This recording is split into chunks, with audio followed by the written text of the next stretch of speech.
Hey everyone, we're gonna retouch my face today. If you haven't seen how I shot this, check out last week's video on the whole behind the scenes setup and the importance of shooting a selfie. But for now, yeah, let's get into it. So I do want to show you guys how I color graded this in Capture One, but I'm not gonna go through and show you guys how I did it because that's just me staring at the screen intently for an hour. So instead, I'll just show you guys step by step which modifications or which adjustments I did. So let's start off this way. Oh, I didn't start my, all right, and now we started the screen recording. All right, so if we open up Capture One over here, we're gonna see my dumb face. So a little bit of contrast, a little bit of saturation, and just a little bit of lightening out of that contrast. I kind of wanted to have a really nice and soft portrait that was a little bit less of what I typically shoot, which is super hard and contrasty.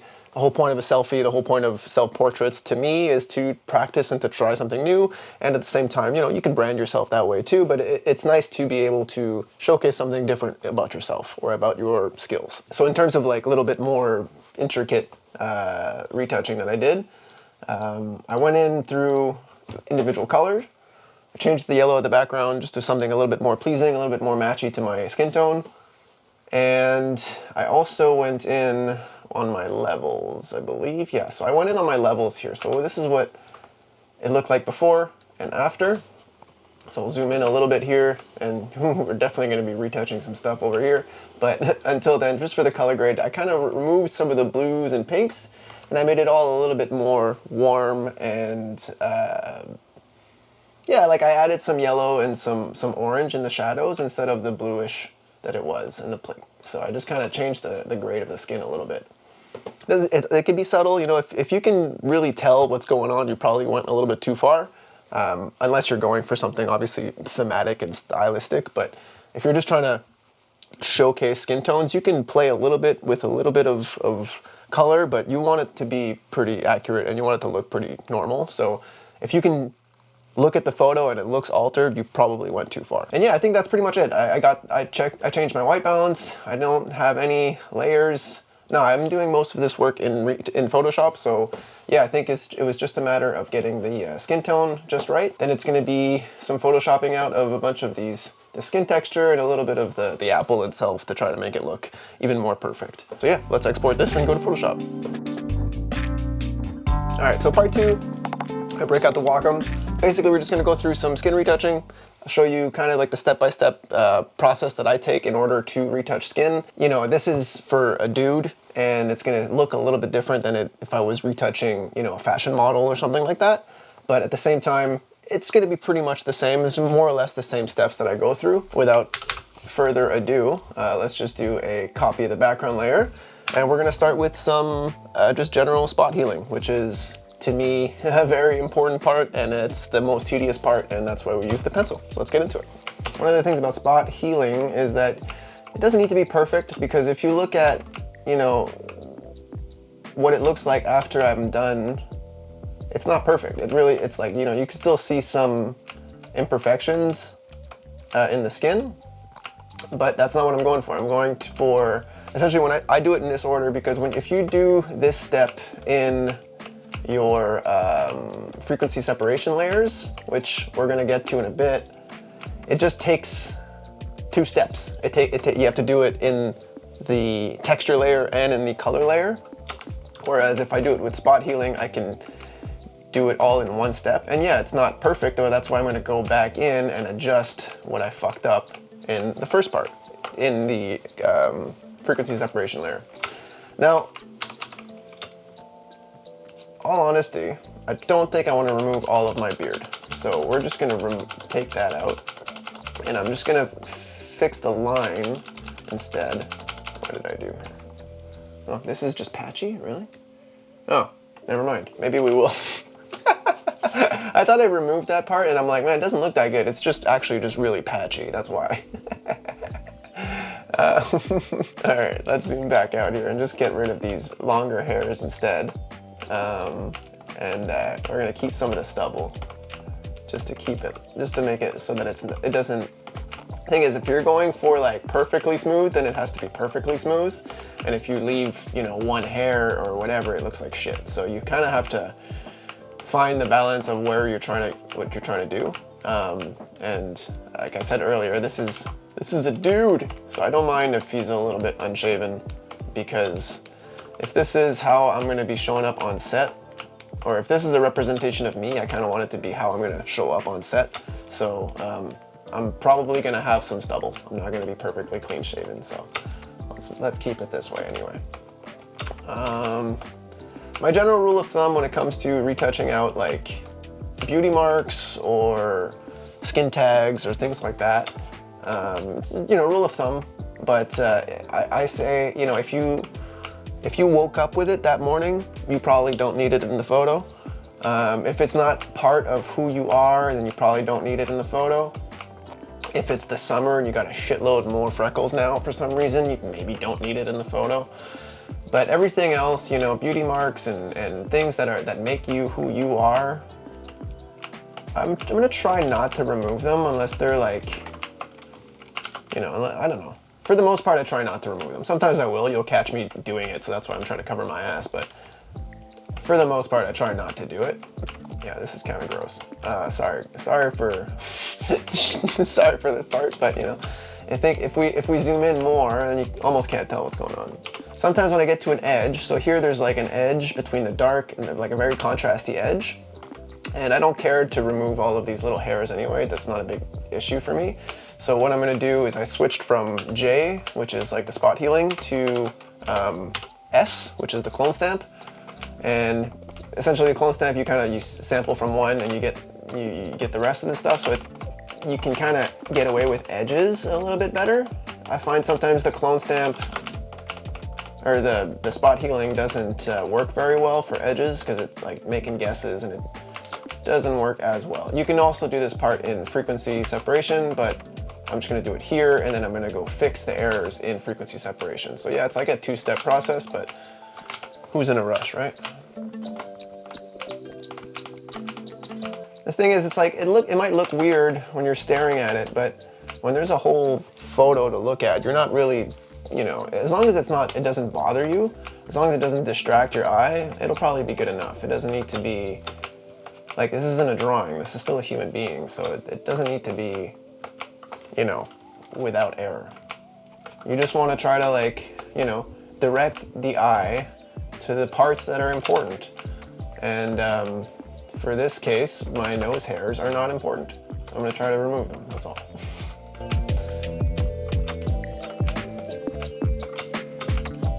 This I'll probably remove on the frequency separation layer. So what I do for this section, I usually just remove like the bigger chunks, which I know are gonna take me 2 shots in frequency separation, but it looks a little bit more realistic when you do it this way. Maybe it's just, from user error. It's me not being good enough to make it look realistic. But I find when I do it all in frequency separation, sometimes it's just too fake, too plastic, and it's not really the look I'm trying to give off. So I just want to make it a little bit more, accurate representation, but at the same time still like, perfect. Like this here, like these hairs on you, like it's not part of the stubble. This error in my haircut, not part of, it doesn't need to be there. Okay, so that's pretty good. Now we're just gonna do the apple because the apple itself is kind of important. That's some beard dandruff. Anybody struggle with mustache dandruff? Fucking disgusting. Okay, so let's get into the apple.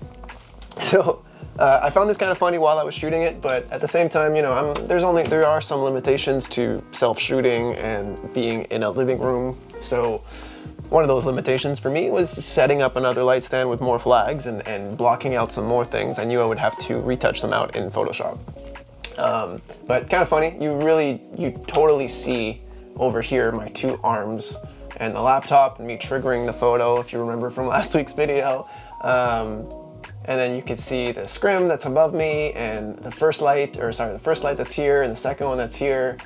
It's hilarious. You really see the whole studio, and that's kind of one of the things about still life that's overlooked in many other types of photography, I think. When you're working in advertising, every single pixel counts. And when you're shooting portraits, you can be a lot more general. You can be a lot more broad with your lighting and with your, because you're kind of more after that expression.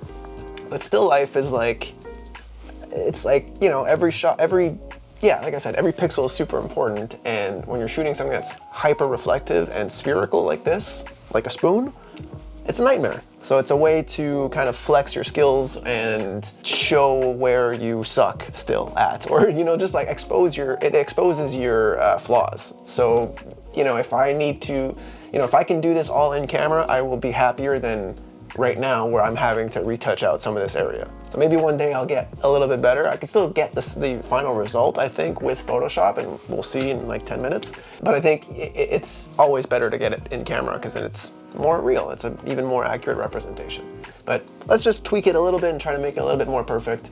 I'd like to have a slightly better shape here.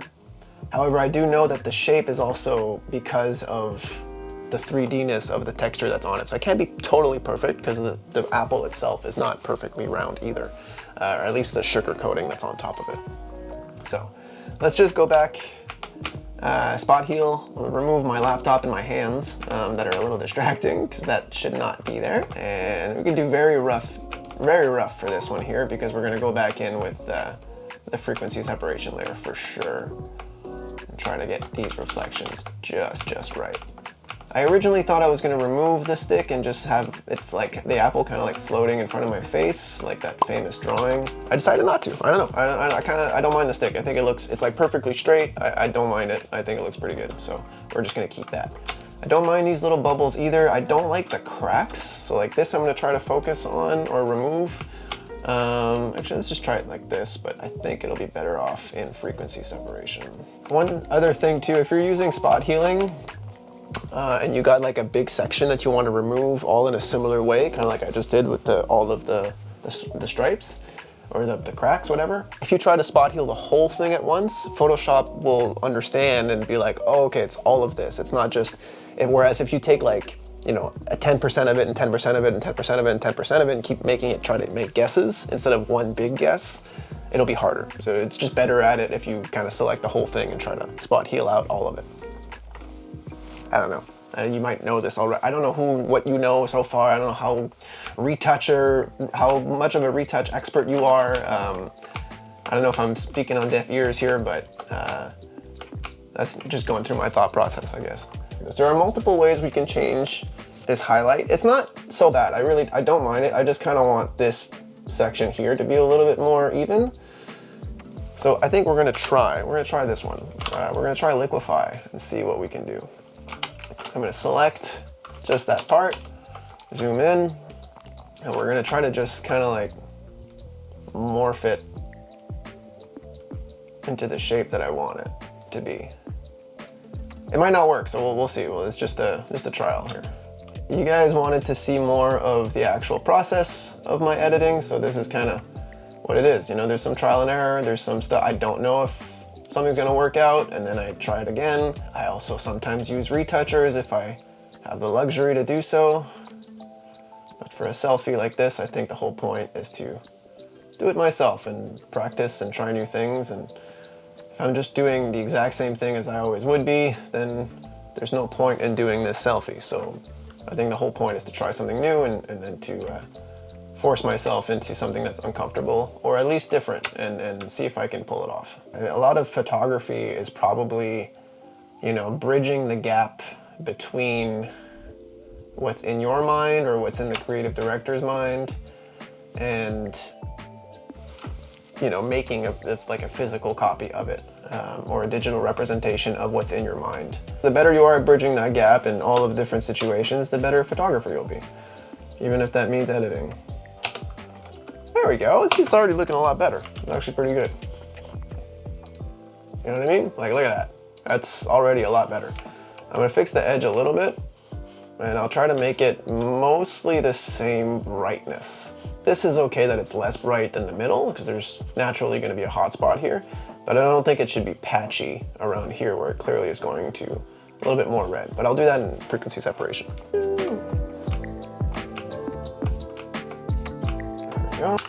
And then when you do that, yeah, this looks maybe a little bit better, but no, all this looks kind of screwed up. So I'm gonna take my spot healing and just kind of feather out that edge. There we go. And keep going in this little highlight here. Guys, come on. Look how much better that looks. I didn't even get the frequency separation yet. Okay, we're still gonna fix that top little layer here. Top little layer here. I'm gonna fix that top little layer here, bro. But like, bruh, look at that. It looks like I know what I'm doing. And I didn't want it to be too perfect, but now that it's close to perfect, it kind of looks really good, so never mind. That's cool though. There we go. Looks pretty good. I'm all right with that. Almost all right with that.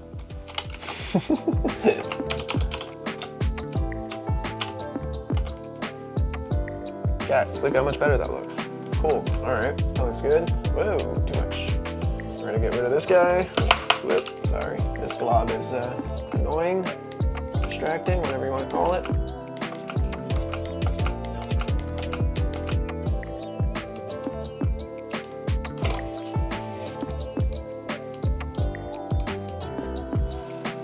All right, it's looking pretty good.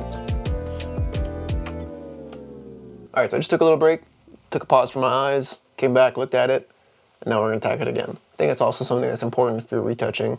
There's a 20-20-20 rule that I sometimes follow. Every 20 minutes, look 20 yards away for 20 seconds. It's good, just reminds you to like defocus your eyes for a little bit because you're like staring at a screen that's right in front of your face. So get back into it. I've got this pretty nicely spot healed. There's a couple little spots that I kind of still want to go back over in frequency separation, but other than that, we're doing pretty good here. I might actually, you know what? Now that I look at these, all right, now we're looking all right. We're looking pretty good. So now the next step after I'm done spot healing, like areas like this, or we're gonna try to fix like my sunspots and stuff like that. So what we're gonna do, I'm gonna open my actions here, and I've got my frequency separation for 8-bit files. There we go. And all right, let's throw those in there. Boom. So that makes me, so these are just, this is how I do my dodge and burn. It's just I fill a layer with gray, and then I switch it to screen or soft light. Is it soft light? It's soft light. And then I paint with, whatever this one is. Dodge and burn, yeah, the dodge and burn tool. So it just, yeah. Back to the frequency separation here. So we're just gonna work our way through it, and I'm just gonna we're gonna do the same thing as before. So we're gonna take the spot healing, and we're going to sample, but this time we're only sampling color. So if you're not too familiar with what frequency separation is, basically this layer here that I'm painting on now only has color, and the other layer will only have texture. So everything I'm doing on this layer only affects the color of here, so it goes from the black to the white to the pink, whereas if I'm looking at this layer, it only sees the texture of the mustache, the skin, the crease. So you can, you know, separate those two in your head, and you can try to play on just certain layers. That's why I was saying it's a lot more accurate to do it this way than to do with the traditional spot heal. However, you have to do it in both layers if you want to do it here. So like if you want to remove something, you have to remove the texture layer and the color layer of it, because it doesn't have just one or the other. Sometimes it does, but not always. So, all right, without getting into it too deeply, back to spot heal. And I have did I do it? Oh, I already did it. There's like a discoloration here that I just kind of removed, like that, see? So we're gonna go through the whole face and the whole neck and all that, and we're trying to do the same thing.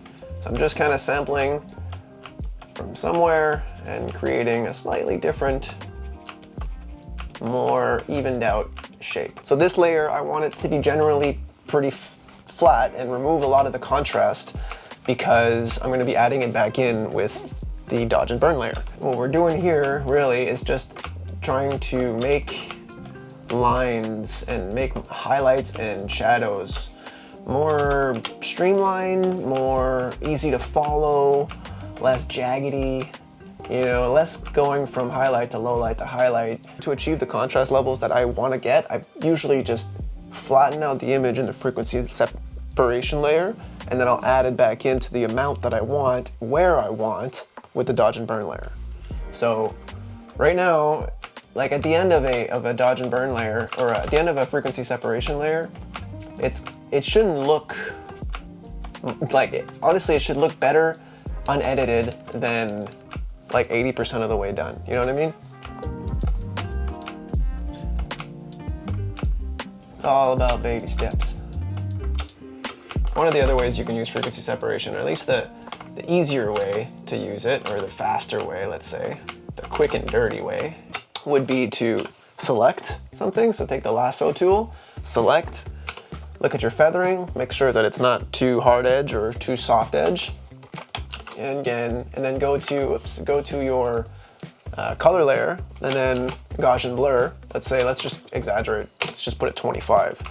And by doing that, now I can, like, let's say, sample a section like this and apply that filtering. And now it's just gonna kind of soften all of that light. Just to show you, let's say here, if I want to soften all of this and I use that same filter, it's basically going to try to even out all of the highlight and all of the shadows on my face. But really, all I'm trying to do that's different is I'm just doing this on a more micro scale. And the more tight in that you can soften out those variations, the more realistic it's going to look, or at least the better it's going to turn out. You can select just the highlight part and even it out that way, and then select, let's say, a shadowy part and even it out that way.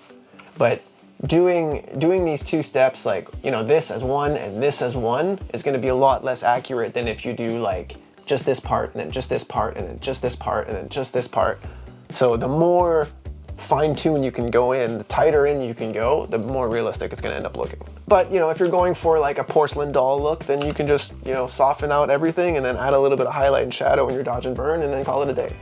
I don't know, it looks pretty good. I think it looks all right, and it looks, you know, sometimes it can be a little heavy-handed, it can be a little overdone, and sometimes it's like I didn't do anything. So, you know, I'm not a retoucher. This is just what works for me. It looks good, it looks all right, and I can deliver like a pretty consistent quality result by doing this. So, should be pretty subtle, but let's say we just do before and after that of just the frequency separation part.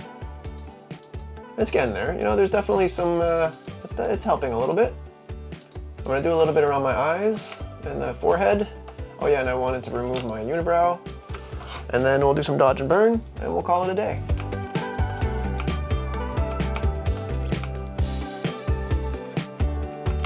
And there we go. So that I think looks way better than if I would have done it in just the spot healing layer. So it was super quick, super easy. If you know anything about retouching, you know that like a black hair on white skin is going to be a heavy contrast. It's going to look weird if you try to just remove it. So this is the, I mean, it's still pretty quick and dirty. It's simple. It's just, you just got to know what you're doing. But once you, yeah, I remember when I first learned about frequency separation, I was like, oh shit, this is it. Like, this is the thing. This is how you do the thing.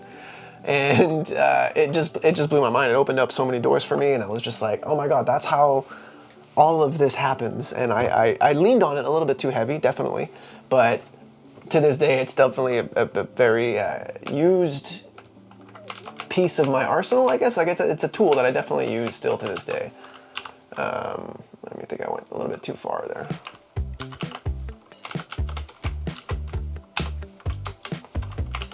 All right, so dodge is brighten and burn is darken. That's how I remember it. D is B, B is D. I often start with a dodge, just not for any particular reason. I've just felt like it's been easier if I draw the highlight in first and then I add the shadow in after.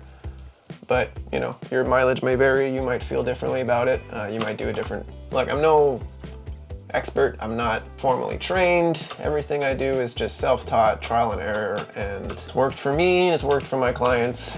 So I just figured I'd share how I go about it, you know? Again, this is like the frequency separation layer. The tighter in you go, the more precise you are with your highlight and your shadow, the more realistic it's gonna look, you know? You can kind of add just a bunch of highlight, a bunch of shadow, and then remove it from the highlights and the, you know, but it won't look as good as if you go in tight and try to add in just the highlight where the highlights are and then just the shadow where the shadows are. Now I'm gonna go to the top layer, add a little bit of white to the eyes. Don't worry, it's gonna be much more subdued than this. This is just step one. All right, that's pretty good. A little bit of life to the eyes. Now I'm gonna go to the middle layer, and I'm gonna go to my, there we go. I'm gonna burn in a little bit of those shadows. Just add a bit of that contrast again. At this point in the edit, it should look pretty damn weird. I think that's normal, so don't worry. That shadow where I wanted it. And I'm gonna show you real quick just how I make these this step look a lot more realistic than what it currently looks like. So a bit of depth, as if my eyebrows aren't dark enough.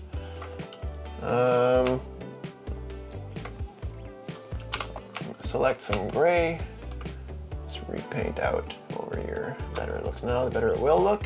So now, this is always my favorite step in any retouch, especially when it's like a full body and someone's doing a crazy pose, because this step always looks really funky.